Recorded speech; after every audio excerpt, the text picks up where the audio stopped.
Students, welcome to Shalini academics. मेरा नाम है शालिनी वर्मा और आज हम एक्सरसाइज 1.2 का क्वेश्चन नंबर 2 डिस्कस करने जा रहे हैं, जिसमें हमें बोला गया है find the LCM and HCF of the following pair of integers and verify LCM into HCF is equals to product of two numbers. So basically students, हमें यहाँ पर एलसीएम निकालना है, एचसीएफ निकालना है और ये वेरीफाई भी करना है कि ये जो फॉर्मूला है कि इस फॉर्मूले को ये सेटिस्फाई करता है या नहीं करता है। सो बेटा ये तो बेसिक है, ठीक है, और ये इतना इंपॉर्टेंट नहीं है, लेकिन जो क्वेश्चन नंबर 3 है वो डेफिनेटली इस फॉर्मूले पे बेस्ड है और डेफिनेटली वहाँ से क्वेश्चन आता है। तो इसको अगर आपने समझ लिया तभी आपको क्वेश्चन नंबर 3 भी समझ आएगा, ठीक है। तो हम शुरू करते हैं। पहला पार्ट है हमारा 26 एंड 91। तो हमने इसका सबसे पहले एलसीएम और एचसीएफ फाइंड करना है। तो मुझे सबसे पहले इनका लेना पड़ेगा प्राइम फैक्टराइजेशन। अब जल्दी से मुझे बताइए कि जब मैं 26 का प्राइम फैक्टराइजेशन लूँगी तो क्या आएगा।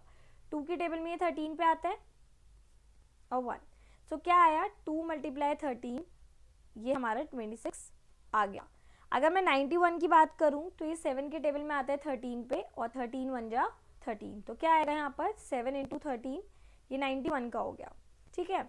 अब अगर मुझे इनका एलसीएम निकालना है तो सबसे पहले तो मुझे ये दोनों ही डिजिट एक दूसरे के नीचे रखनी पड़ेगी। मैंने यहाँ रख ली है इसको 7 × 13।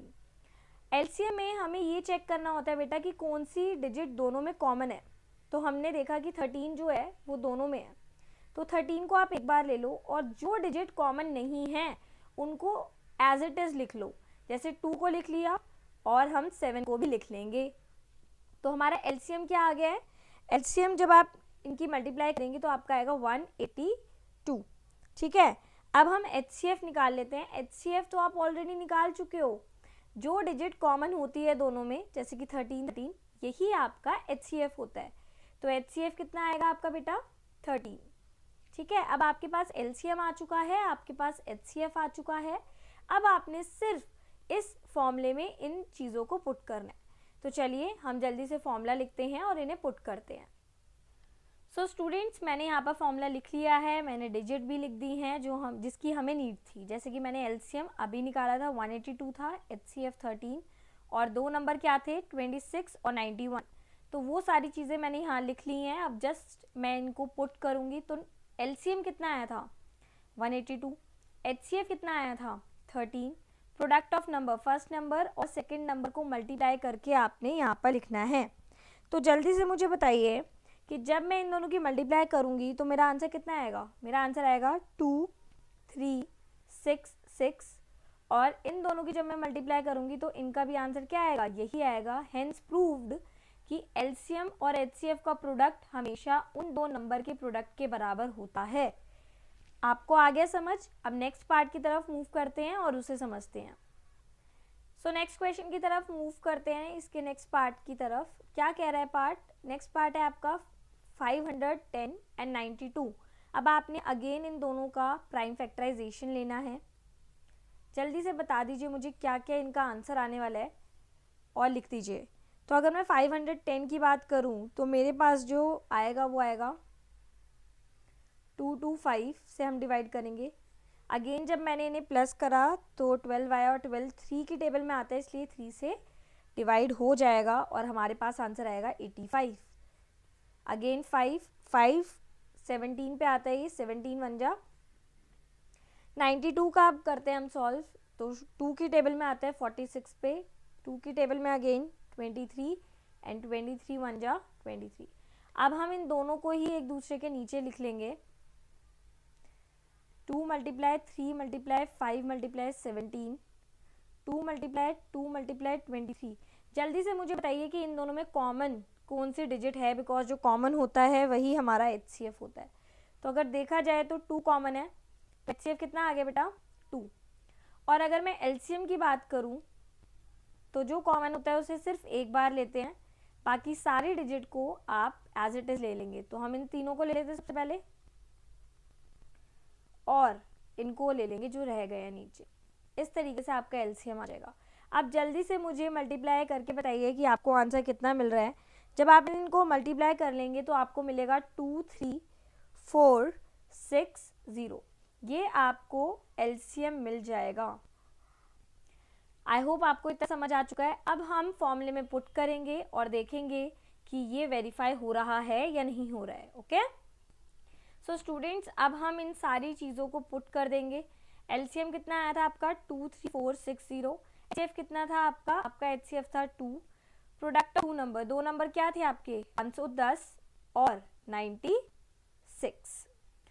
सो बेटा यहाँ पर ये 96 नहीं है, यहाँ 92 है, बाय मिस्टेक मैंने ले लिया है, आप प्लीज़ इसको रेक्टिफाई कर लीजिए।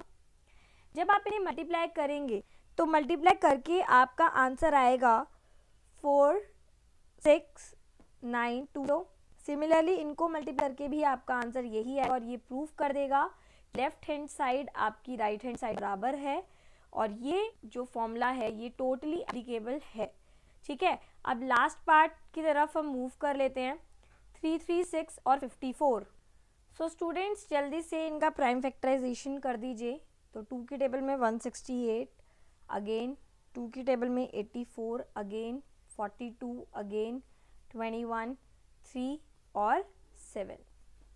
ठीक है, तो क्या आ रहा है इसका 2 multiply 2 multiply 2 multiply 2 into 3 into 7, ये आ गया। ठीक है, और अगर मैं इसकी बात करूं तो इसका क्या आएगा बेटा, जल्दी से बताइए। ये 2 की टेबल में आता है 27, 3 की टेबल में 9, 3, 3, 2 इंटू 3 इंटू 3 इंटू 3, तो ये हमारा 54 का आया और ये आया था हमारा 336 का। हम इन सबको उठा लेंगे और इसके नीचे रख देते हैं, यहाँ पर ज़्यादा स्पेस है। फ़र्क नहीं पड़ता कि हमेशा आगे वाला ही ऊपर रखना है, इससे कोई फ़र्क नहीं पड़ता है। बस जो आप निकाल रहे हैं वो बिल्कुल सही निकालें, उससे बहुत ज़्यादा फ़र्क पड़ता है। अब मुझे जल्दी से बता दीजिए कि कौन कौन सी डिजिट कॉमन है। 2 कॉमन है, 3 कॉमन है। ठीक है, तो एचसीएफ बेटा क्या आएगा, एचसीएफ बता चुके हैं, 2 मल्टीप्लाई 3, आपका एचसीएफ कितना आ गया 6 आ जाएगा। और अगर मैं बात करूं किसकी, एलसीएम की, तो एलसीएम बता दीजिए मुझे कितना आएगा। पहली बात तो ये 2 और ये 3 एक बार लेना है, और जो बाकी के डिजिट हैं जैसे ये दोनों 3, ये 3 2, 1 2 3 और एक 7, इनको जब आप मल्टीप्लाई करेंगे तो आपका एलसीएम आएगा और बेटा आपका एलसीएम आएगा 3024। ठीक है, अब हम बस फॉर्मूले में पुट करेंगे और वेरीफाई करेंगे कि ये एप्लीकेबल है या नहीं है। सो स्टूडेंट्स एलसीएम कितना आया आपका, एलसीएम आया है 3024 और एचसीएफ कितना आया है 6। प्रोडक्ट ऑफ फर्स्ट नंबर है 336 और सेकंड नंबर है 54। तो जब आप इन दोनों की मल्टीप्लाई करेंगे आपको आंसर मिलेगा 18144 और सिमिलरली इधर भी आपको यही मिलेगा। इससे प्रूव हो जाएगा दैट एलएचएस जो है वो राइट हैंड साइड के बराबर है और ये फॉर्मूला एप्लीकेबल है। आई होप आपको ये पूरा फॉर्मूला पुट करना हो, किस तरीके से इसे सॉल्व करा जाता है, समझ आया होगा।